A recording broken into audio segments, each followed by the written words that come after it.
Vous avez acheté un compte propre firme, vous étiez motivé et pourtant vous avez échoué comme 95% des traders débutants à cause de ces 5 erreurs. Dans cette vidéo, je vais vous montrer comment enfin faire partie des 5% qui réussissent. Je vais vous montrer 5 erreurs essentielles à éviter pour réussir en propre firme en gardant la meilleure pour la fin parce qu'elle peut vous faire perdre votre compte même après sa validation. Si vous souhaitez en savoir plus sur les propres firmes avant de commencer cette vidéo, je vous conseille de vous référer directement au lien qui arrive en haut à droite de votre écran qui retrace un guide complet pour comprendre les propres firmes en 2026. La première erreur dont on va parler, c'est l'absence de plan de trading. Il faut comprendre qu'un bon trader, c'est un trader rigoureux, organisé et structuré. Et toutes ces qualités-là, elles se retrouvent d'abord dans le plan de trading. C'est un peu le coup du montre-moi ton plan de trading et je te dirai qui tu es. Je vais vous prendre l'exemple de mon e-book qui est d'ailleurs disponible sur n'importe quelle page blog de mon site Trading Education disponible en description. Ce e-book, il explique comment établir une stratégie et générer ses premiers revenus en trading.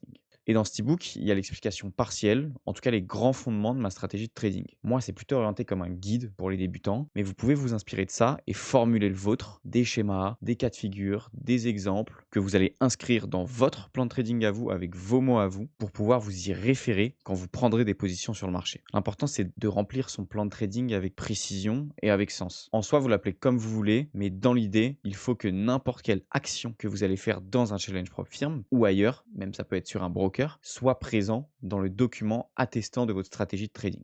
Vous ne pouvez pas arriver sur les marchés après avoir regardé une vidéo d'une stratégie de trading sur YouTube ou quoi et de vous dire OK, je vais tester ça. Non, ça marche pas comme ça. Ce qu'il faut, c'est établir un document clair qui va regrouper tout votre processus de trading du début à la fin. Vous devez y expliquer vos concepts, vos analyses higher time frame, lower time frame, vos confirmations d'entrée, la gestion du risque, la gestion du drawdown, l'entrée en position, le management du trade durant tout son déroulement jusqu'à la clôture de la position. En résumé, tout ce que vous pouvez rencontrer dans l'analyse du graphique sans aucune zone floue. Je vous le synthétise ici un peu rapidement, je pense que ça pourrait faire l'office d'une vidéo dédiée, mais globalement, c'est le but de pouvoir expliquer très clairement chacune de vos actions en trading sur tous ces points-là. Que votre décision, elle soit bonne ou mauvaise. Ici, on ne vous parle pas d'avoir raison tout le temps. Vous pouvez avoir un super plan de trading, avoir tort sur une position et avoir généré des pertes, mais pour autant, ça ne change rien au fait que c'est un super plan de trading. Ça, c'est un mindset qu'il faut avoir dans la tête quand on parle trading. Même si vous perdez, vous savez que votre plan de trading est rentable et vous vous tenez à ça. C'est important d'avoir confiance en son plan de trading. Mais pour être sûr qu'il soit rentable, ça va vous demander du temps et surtout de la donnée. J'insiste sur la donnée parce que c'est l'élément le plus important qui vous mènera à la constance et à la performance. Sans données, vous pouvez dire au revoir au trading. Et cette donnée, elle s'applique pour littéralement toutes les composantes de votre stratégie. Je vous donne un exemple. Imaginons que j'hésite lors de mon entrée en position à placer mon take profit à 3R ou à 4R pour générer plus de profit. En général, 3R c'est plus constant, mais 4R ça rapporte peut-être un peu plus de bénéfices. Et là, on va dire que je ne sais pas vraiment quelle est la meilleure option des deux. Donc pour ça, je vais tester. Pour tester, partez en backtesting, lancez 100 trades avec ces deux variables différentes. Si possible, on prend les 100 mêmes trades et on va analyser sur ces 100 trades-là. Sur les trades à 3R, on va dire que j'ai un win rate de 30% et que je génère 20 R de bénéfices totaux. Sur les trades à 4R, j'ai un win rate de 26% et je génère 30 R de bénéfices totaux.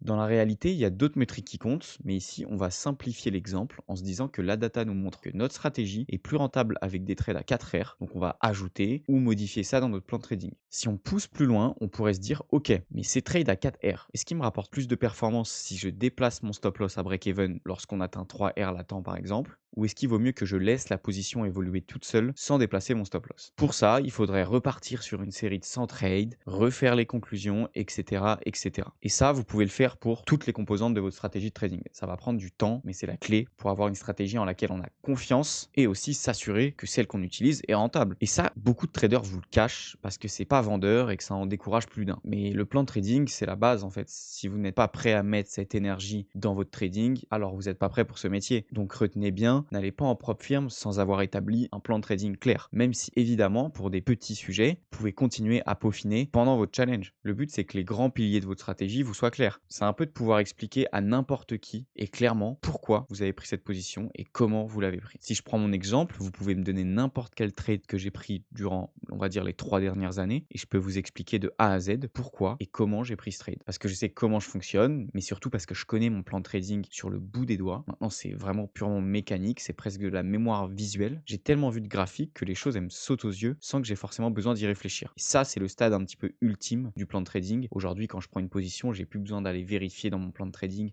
est-ce que ça correspond bien. Je sais exactement comment ça fonctionne. C'est du par cœur dans ma tête en fait.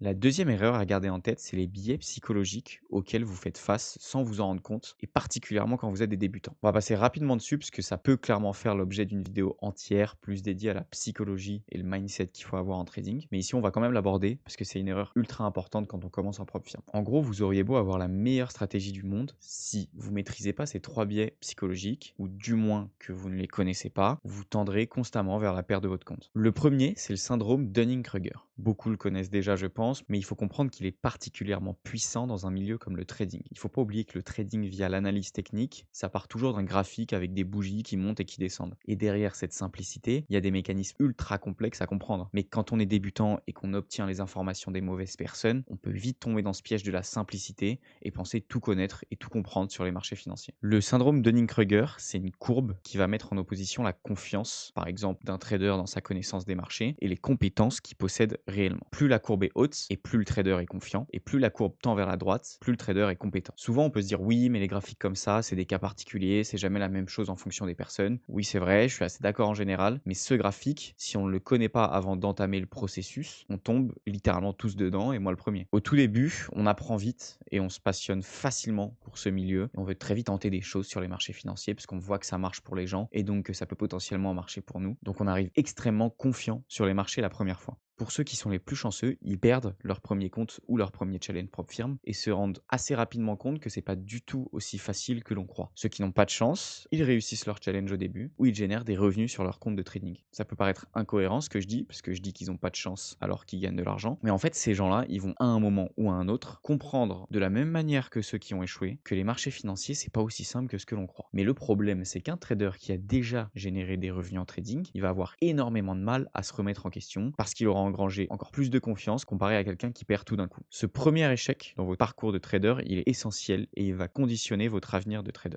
Cette vallée du désespoir, comme elle est indiquée sur le graphique de Dunning-Kruger, ça va être la première grosse barrière à l'entrée du métier de trader. Je pense qu'il y a vraiment plus de 90% des traders qui s'arrêteront à ce moment-là ou qui ne dépasseront jamais ce niveau. Par contre, les quelques pourcents qui s'accrochent, qui arrivent à se remettre en question, qui envisagent seulement un peu la complexité du trading et qui mettront donc les efforts nécessaires pour s'améliorer, verront leurs compétences augmenter, que ce soit en backtestant, en créant leur stratégie, en formulant des datas, en testant des challenges, en traquant leurs performances, etc., jusqu'à atteindre un stade que l'on appelle le plateau de durabilité et qui représente le plus haut niveau de compétence et dans lequel le trading, ça devient globalement un long fleuve tranquille. En fait, c'est le moment où vous connaissez votre stratégie sur le bout des doigts, tout devient mécanique, vous devenez presque omniscient de votre stratégie et de tout ce qui l'entoure. Le deuxième biais assez connu, c'est l'overtrading. C'est quelque chose de très courant chez les traders débutants et ça rentre un petit peu aussi dans le biais précédent. Souvent, quand vous venez de débuter quelque chose, vous êtes extrêmement motivé, ce qui vous amène à travailler des heures d'affilée sans voir le temps passer. Si on prend des exemples dans le cadre du sport, ça va être de répéter un mouvement autant de temps qu'il faut jusqu'à le maîtriser. En cuisine, ça va peut-être être de refaire une recette plusieurs fois jusqu'à bien la réussir. Et en trading, ça se caractérise par le fait de beaucoup trader et de vouloir trader tout le temps. Et ça se comprend quand on débute parce qu'il y a tellement de marchés différents à explorer, il y a tellement de courbes différentes et donc d'opportunités potentielles à aller chercher que ça donne envie de trader. Mais si on reprend le schéma ici, il faut se dire que la zone verte, c'est la zone dans laquelle vous avez un nombre de positions qui est gérable. Souvent, on parle de 2, 3, 4 maximum. Et plus on monte sur ces courbes, et plus on atteint la limite du raisonnable.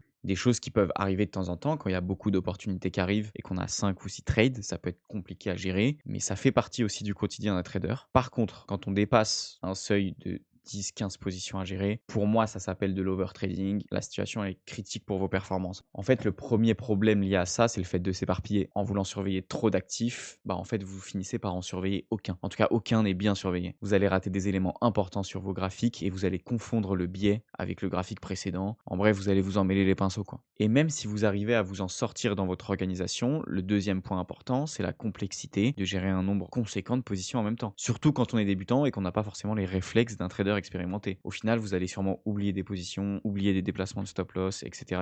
Je sais que c'est compliqué au début, mais vraiment essayez de ne pas trop prendre de positions de trading et préférez la qualité à la quantité. Un bon trader, c'est pas un trader qui prend 15 positions par jour. Moi, personnellement, les traders les plus forts que je connaisse, ils prennent maximum 6 positions dans le mois, pour vous donner un ordre d'idée. Moi aussi, je tends un peu vers ce chiffre. Je suis constamment entre 5 et 10 par mois, ce qui revient à 1 ou 2 positions par semaine en moyenne, quoi. En tout cas, retenez bien ça, moins de positions vous prendrez et plus elles vous rapporteront parce que vous serez plus sélectif dans vos opportunités. Et moins de positions vous prendrez et plus vous aurez de facilité à gérer vos trades. Ça vous évitera de devoir aller sur 15 graphiques différents dans la journée pour essayer de voir là où vous en êtes. Enfin, le troisième et le dernier biais, le revenge trading. Quand on débute et qu'on perd de l'argent, on peut rapidement tomber dans une spirale infernale dans laquelle on cherche à rattraper les pertes en augmentant son risque ou en overtradant justement, souvent en diminuant la qualité des trades. C'est une erreur qui peut rapidement mener vers la banqueroute. C'est d'ailleurs une stratégie connue qui se base sur ce principe, c'est la martingale pour ceux qui connaissent, dans laquelle on double son risque à chaque perte pour compenser les pertes précédentes. Je vous conseille pas de faire ça parce que c'est banni sur la majorité des propres firmes et aussi par les brokers. Donc ici, la solution à ça, c'est beaucoup une question de mindset, de comprendre que les pertes, ça fait partie intégrante de la vie d'un trader, d'éviter d'être trop énervé par ces pertes-là, comprendre qu'une perte, c'est pas forcément un mauvais trade. En fait, si vous avez respecté votre stratégie et votre plan de trading, comme on en parlait un peu avant, et que vous encaissez une perte, il faut considérer ça comme un bon trade. Parce que peut-être que ça n'a pas marché cette fois, mais si on prend ce schéma-là sur 10 trades, peut-être que ça marchera 5 ou 6 fois, et à ce moment-là, vous serez rentable. Peut-être que votre biais, par exemple, n'était pas bon, mais il faut partir du fait que si vous avez bien backé votre stratégie par de la donnée, votre raisonnement, lui, il était bon. Je sais que certains traders mettent en place une règle plutôt astucieuse pour éviter de tomber dans ce piège. C'est tout simple, au bout de 2 trades perdus dans la journée, ils arrêtaient de trader pour éviter de succomber aux émotions et ils reprenaient le lendemain. C'est un peu le concept du reset mental. Il y a plein de petites techniques toutes simples comme ça que vous pouvez essayer. Ça peut être aller faire du sport, ça peut être se doucher ou comme là, ça peut être arrêter de trader pour la journée et recommencer le lendemain quand vous aurez un petit peu pris du recul sur la situation.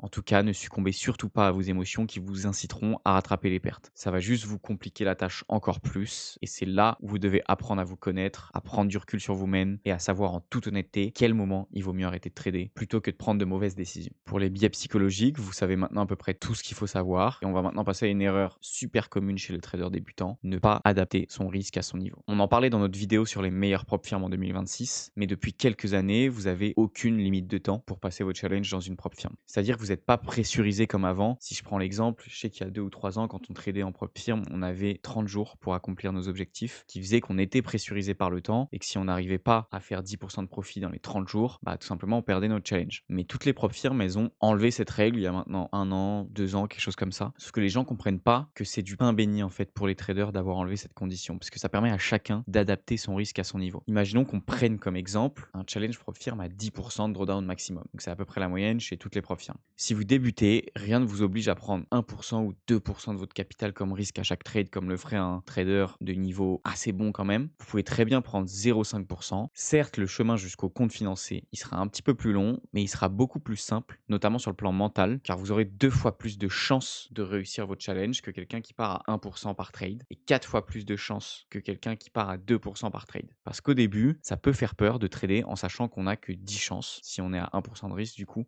avant de perdre son challenge. Donc là, sur le schéma, si vous n'avez pas compris, les carrés blancs, ça va représenter le nombre de trades que vous avez droit de perdre avant d'arriver jusqu'au carré rouge, le moment où vous aurez perdu votre challenge en propre firme. Donc on voit que sur un niveau débutant à 0,5%, on a quand même beaucoup de chances avant de perdre notre challenge. Évidemment, ce schéma-là, il n'est pas mécanique, c'est à vous de jauger à partir de quel montant est-ce que vous estimez avoir un stress gérable. Potentiellement, là, si vous êtes débutant et que vous partez à 2% par trade, je pense que vous allez vous arracher les cheveux avec vos trades, vous allez avoir peur, vous allez regarder constamment sur votre téléphone comment ça évolue. C'est vraiment pas ce qu'on préfère. Vaut mieux avoir quelque chose de gérable et qui n'impacte pas sur les performances de vos positions. Ce que j'entends par là, c'est qu'au début, vous allez sûrement être très impacté par les mouvements du marché. Quand ça va monter, vous allez être euphorique et quand ça va un peu baisser, vous allez avoir peur et potentiellement couper votre position prématurément. Et ça, en fait, c'est des comportements qu'il faut assez vite bannir. C'est pas grave de le faire une fois parce que ça vous permet de jauger si oui ou non vous êtes à un niveau de risque trop élevé. Mais le faire une deuxième fois, c'est une erreur parce que vous aurez eu l'information que par exemple votre niveau de risque est trop élevé, vous stressez trop. Vous prenez donc la décision de passer à 0,5 par exemple au lieu de 1%. Évidemment, pour la gestion du risque, il n'y a pas de règle prédéfinie. Ça va dépendre de chacun et de votre aversion au risque. Donc prenez bien le temps de définir ça. Et si vous êtes débutant, n'hésitez pas à partir sur 0,25 ou 0,5 par trade pour comprendre les mécanismes des challenges propres firmes sans miser trop vite. Et même si vous sentez que 0,25 c'est pas assez, au fur et à mesure de vos challenges, vous pouvez monter à 0,5, il n'y a rien qui vous en empêche. Mais en tout cas, entre 0,5 et 0,25, vous serez très difficilement embêté par le drawdown journalier.